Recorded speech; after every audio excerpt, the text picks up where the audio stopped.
I met Michael Vermaelen in New York about a year and a half ago when he was performing on a TV special that I was the musical director on, and we kept in touch. Then about 2 months ago, he sent me a link to the rough tracks of an EP that he was working on with his band, the Maclean brothers, which I didn't really know much about, and I was blown away. It was an indie sound, but it was unusual. All of the tunes were 3-minute singles, smartly crafted stuff, fun arrangements, lyrical hooks you just knew would become catchphrases.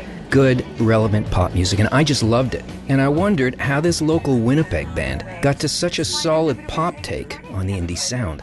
It turns out that the Maclean brothers are part of a family that made pop music and freedom of speech history in Canada. Now this was getting interesting. I wanted to see them in their element and find out how that shaped them. So I asked Michael if I could spend some time with them the weekend of their EP launch concert. I packed my camera and hopped a plane to Winnipeg. The day before the concert, 3 of the band met me at the airport. I'm David Maclean. I'm Travis Maclean. I'm Michael Vermaelen. And drove me to a rehearsal in the basement of their little house in a Winnipeg suburb. Now, Winnipeg treats its pop musicians like family, part of the weave of civic culture. Michael and the Maclean brothers are part of that family. The 3 Macleans are the sons of Gary Maclean of Maclean and Maclean, the legendary and raunchy comedy music duo. They were arrested in Sault Ste. Marie for using lewd language on stage, which was what their act was all about. And their high-profile trial and ongoing appeals made it all the way up to the Supreme Court and set a precedent for freedom of speech in Canadian law even before the Charter of Rights. Well, that's where they came from. But while they've inherited the same sense of fun and freedom, the music of the Maclean Brothers band is the opposite. It's aimed at the heart.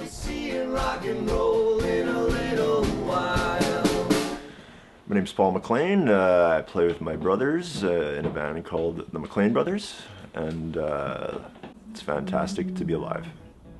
The songs have got an energy and a joy. They talk about this generation's experience without the angst and obsessive navel-gazing, but from a more collective, shared point of view. Tough sounding, melodic.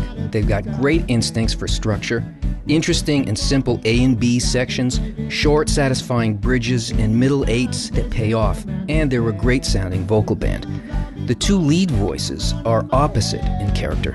One is innocent and indie quirky, and the other one is raspy, rock and roll legit. And their harmonies have that rare quality of creating a new voice full of irony that seems to say, we're all in this together. They're a fun ride. When we sat down to talk, I wanted to find out how growing up in a famous musical family had influenced them, and why their music seems to have come out the opposite side of that influence. I found out that it was less about the music and more about what happened to them when they were forced to keep things together in the face of some pretty tough losses that threatened to separate and dishearten them, and how they learned to use music as a healing force to keep them connected.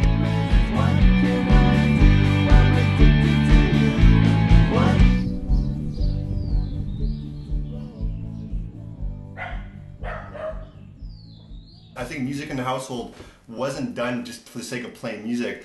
It was done to bring comfort for it to everyone, but in a natural kind of way. Yeah, like being completely immersed in it and just always taking in, you know, these different songs. And you know, my mom is dancing to music at night while we're in bed. Like that's like her release, you know. Like, and you know, and she would even act out the lyrics and like mouth the lyrics to us. And so from very early on, I felt a strong association with lyrics. I loved it, but it was such a part of it, but I almost didn't think about it in terms of like, you know, I mean, I like music, this is me, you know what I mean? Like I didn't, you know what I mean? Like it's not something I identify, you know, like consciously, you know what I mean? It was just such a part of the family life and stuff like that. There's so many different songs playing all the time, you know, but the music playing in the house, what it represents to me was just the ability to make everything okay in your external surroundings, you know?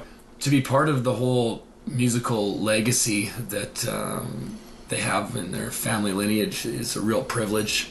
I feel like a lot of times when I say that I'm in the Maclean brothers, a lot of people's eyes light up.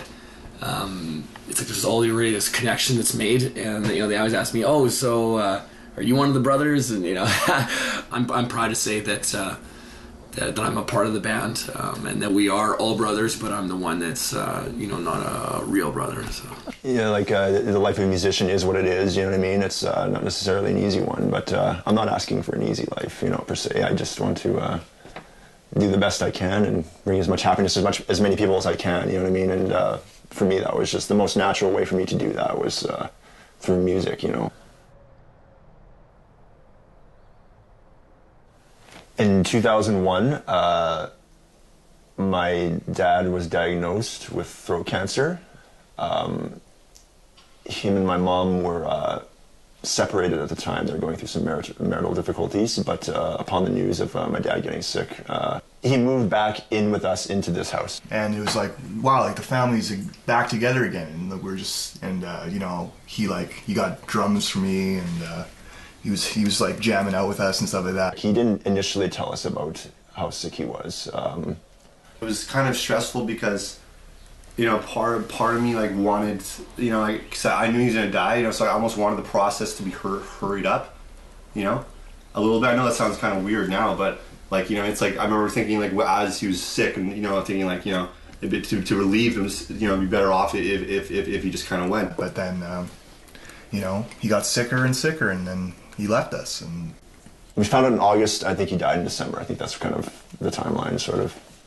It's funny. I remember being in the car coming home from the hospital and being like to Dave, "Hey, do you want to go jam?" And we kept it going. We had to keep it going. And actually, one of the last things he said was probably about a day before he passed away. No one knew when he's going to exactly. He's kind of like last days, couple days, and he couldn't talk because the cancer had like kind of like obstruct his throat, kind of thing. So it's like he had like, it was kind of like he couldn't really talk at this point. So he's kind of like writing a lot of stuff down, with kind of like getting the words out.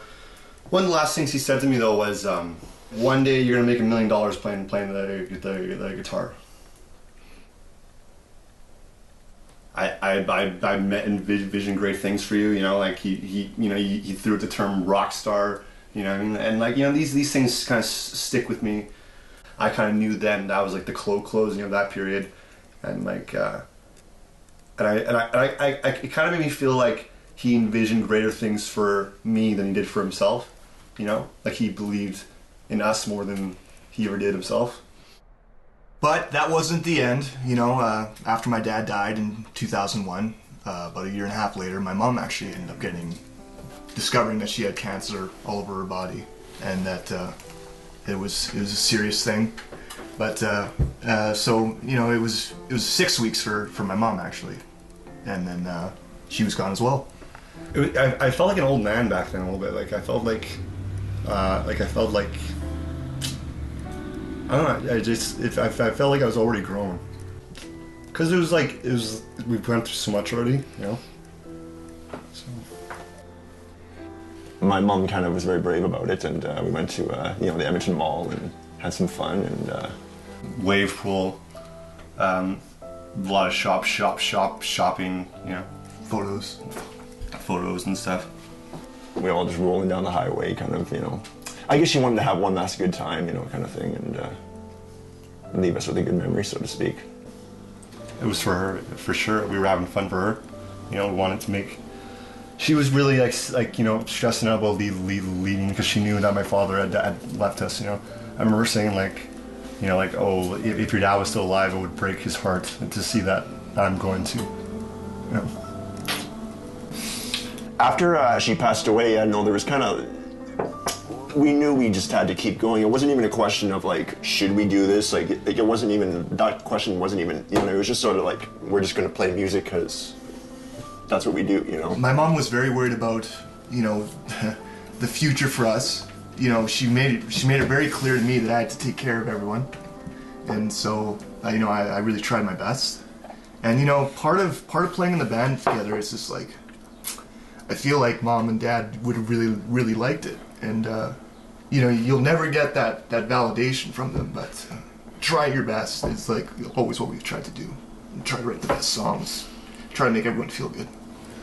My brothers, what they mean to me, it's hard to put that into words. I feel like they're kind of like extensions of my body sometimes, Sometimes I get mad at my hand too sometimes, but I really feel like they're just kind of extensions of my body a lot of times. I feel like they're a completely intact family, regardless of all the changes they've been through.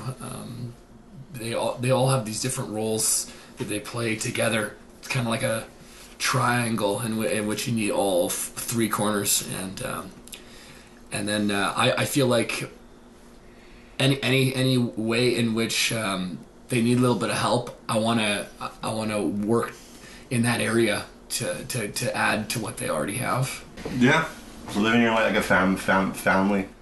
I work at a local gym. I kind of take care of the place overnight and just make sure the place doesn't burn down when I'm not on the road playing rock and roll. And I make safety signs 9 to 5 days a week, weekdays, and then it's like, you know, traffic signs and stuff like that. It's very kind of monotonous work. It's such a easy job where I can just kind of I can think about music, the songs we're gonna write. I'm the world's greatest waiter. I can balance like 10 plates on my head. And, you know, it is a humbling job. It allows me to be able to put the focus on others instead of my own selfishness. And sometimes you don't always want to, because you deal with a lot of mean creatures out there. I cook for my brothers. You know, Paul does too. You know, we all kind of lend a hand. But he makes this chicken chili actually, which is. Actually, I hate the chicken chili.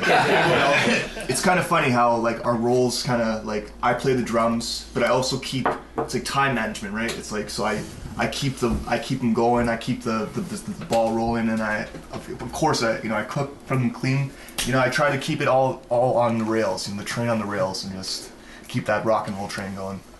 I feel like the brothers are more than just a band to me. I love them, and I feel like the way that we work together is one in which we're not only just looking out for each other musically, we're part of each other's lives day in, day out. And the connection, I think, is emotional, and it gets transferred through the music. Over the last 4 or 5 years I've been around, this house has become like a drop-in center, I find. Like, there's all these friends and musicians, a lot of musicians like come in here, and all hours of the day it's like there's visitors, all these pop-ins, people just come in and they hang out and even sing some songs and stuff, and then 3 people will leave, and then all of a sudden 4 more people will come, and it's really like joyous in that way. There's a lot of love from a lot of other people too outside. Like, a lot of people feel some sort of wave in this house in particular. I feel that. I mean, I suppose it's meant to be, for us to like live in this house, for a little bit, and that's how we wrote a lot of all of the songs in this house and stuff, So I mean, this is what we're doing now. I mean, like, basically, all the past experiences really accumulated in us, and it's like, and I feel like, I feel because we've gone through that, that's why we can write songs in this house, kind of, in that way. When I was a little kid, I remember my mom used to play this song over and over again. It was called "Dark as a Dungeon." And it was, I guess it's an old Merle Travis tune, yeah. But anyway, it was done by this group called the Journeymen, and I absolutely loved the singing and the harmonies, and it's probably one of my earliest musical memories, and it brings me joy every time I hear it and I think about it. And it's a story of a coal miner who's lived his whole life, and in the verses he's talking about the many vices and the many things that the coal miner goes through, and at the end of it all, he's like, I pray when I'm gone and the ages shall roll, my body will blacken and turn into coal. So it's like, he's talking about the cycle of life and, things beyond himself. I remember Travis used to sit by the speakers and listen to it, like, right, put your right to the speakers. I was trying to understand it better, or figure out why was this guy sad about this life, and, what...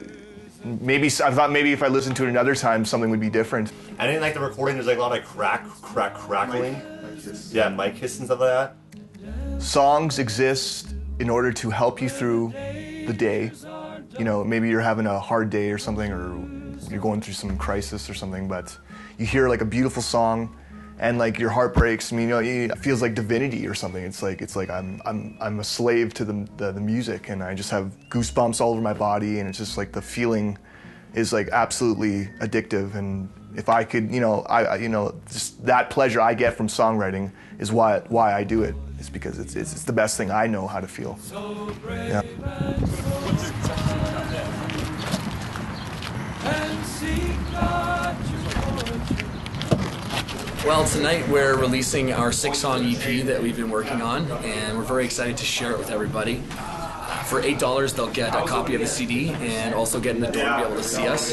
And we've been putting a lot of time into promoting it, but now we're looking forward to just having lots of fun and having a chance to be able to show people what we're all about. And here's Travis Maclean and some boys from the other bands are opening up for us, some great Winnipeg musicians that have decided to join us. It's a pleasure to have them here. Yeah, so it's pretty great. Always when you're about to take the next step, it seems like it's a little bit of like fear with joy mixed into it, you know? It's great. I love it. Violin plays a song. Everybody has to sing along. The violin plays a song. Everybody has to sing along. The clarinet, he doesn't know he has to sing along. The clarinet, he doesn't know he has to sing along.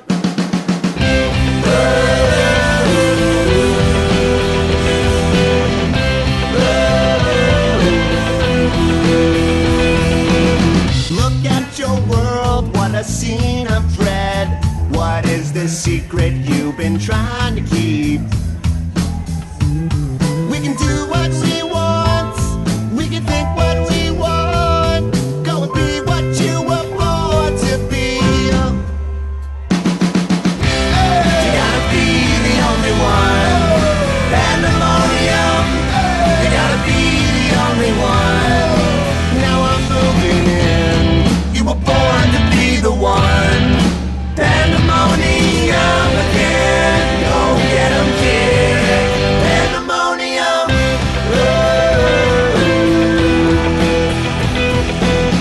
Don't waste your time. How long till you slip away? Become renewed so you can face another day.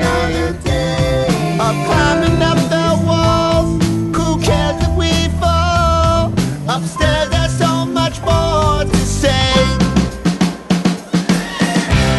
You gotta be the only one. Pandemonium. You gotta be the only one. Now I'm moving in. You were born to be the one. Pandemonium again. Go get 'em, kid.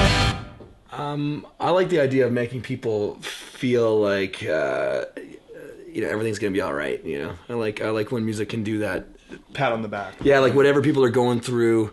It's like when you're hearing the song, you're like, okay, it's like not taking things too seriously. It's like he's singing songs about life, but at the end of the day, here we are. None of us has to be here. We try to sing about things that that are kind of more I think maybe applicable to like a wide range of people, rather than singing from the perspective, me this, I think that, this happened, then I did this. You know what I mean? I find the best hooks are like just things that people say on a daily basis, like everyday phrases. Because it's like that's what people are saying. Is usually when you come up with a phrase that no one's saying all the time, it's not a good hook because no one's saying it. Right. So it's like it's got to have like a human kind of quality to the lyrical hook. Sometimes I hate my friends. I wish I had no friends. You are your friends. You are your friends. You are your friends. They are you. They're more than friends. I'll look out your friends show you who I really am. You are your friends. They are you. They're more than friends. I'll look out your friends show you. Yeah, we are trying new singles. In today's society, you know what I mean, like we're all so ADD, you know what I mean, that you can only take so much of one thing, you know what I mean. So we always trying to kind of trim the fat off the tunes and just strip it down to its essence. Yeah, it's like fast food, I mean, but in a good way. Like it's like you want the fulfillment fast, and you just want to eat it. Once you have that, the ability to connect to somebody because of catchphrase, whatever it might be that makes sense to them, then you can kind of play with it and like add stuff to it after that. Then you can kind of like stretch it and add like quirky artistic things, but because it's like you've already kind of built that relationship with the listener. I think like you get the mathematical, the analytical, and the creative side, and when those two worlds come together as one, that's when it creates like the best pop singles, because it's like you get the structure of like the mathematics in it, but then you also get like the raw creativity. When you sequence things just right,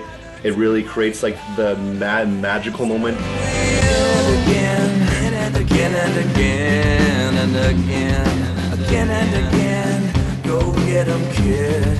Get pandemonium again, again and again and again and again. Go get 'em, kid.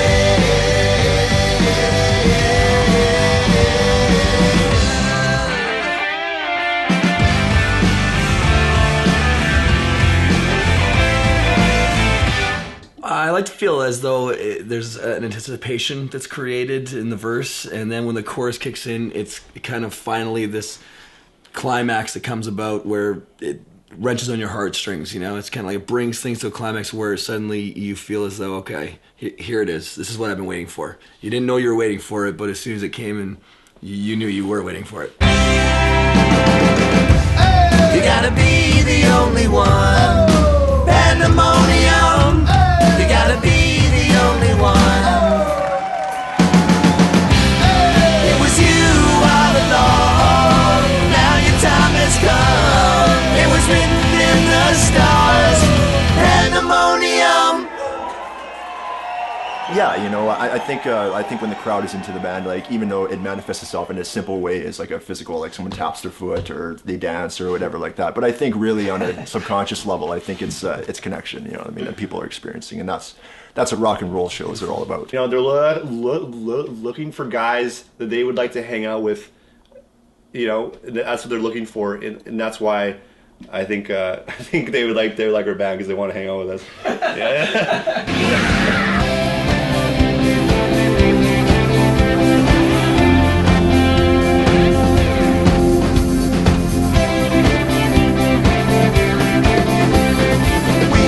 Share the world today, even though we're miles away. We can share the world today.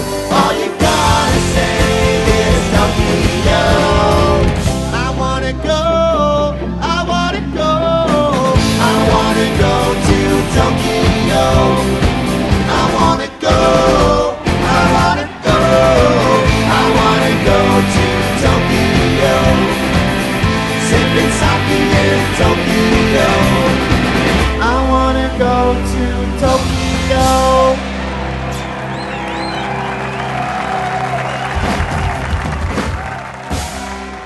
I feel like the hooks and the melodies that we come up with usually are something that can be multiple genres, like a chorus or a verse that can be used. You could turn it into like more of a country song or more of a rock song or a pop song. And then we choose to kind of stylistically make it the way that we want to, like our favorite kind of music. I really do feel that people genuinely want to like your music, and so if you're giving them, you know, if you're giving them like I said, a little bit of candy, a little bit of maybe a little bit of heartbreak in there. We all have a bunch of choruses floating around and a bunch of verses floating around.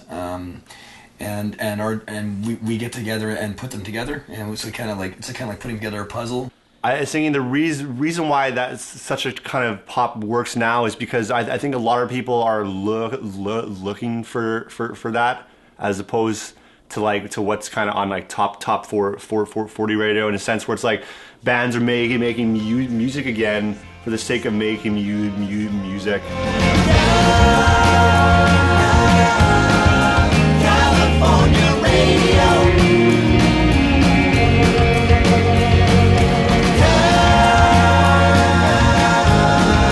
California radio.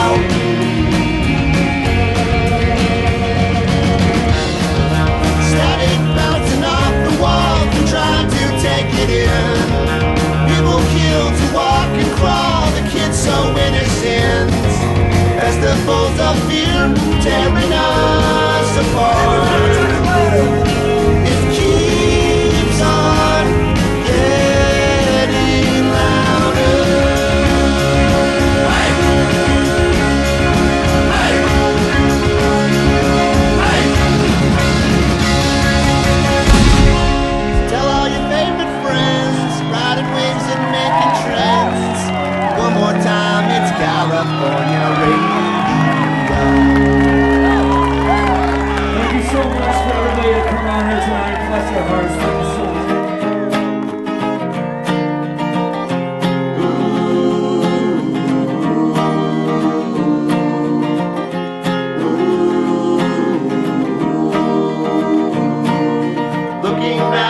this old house.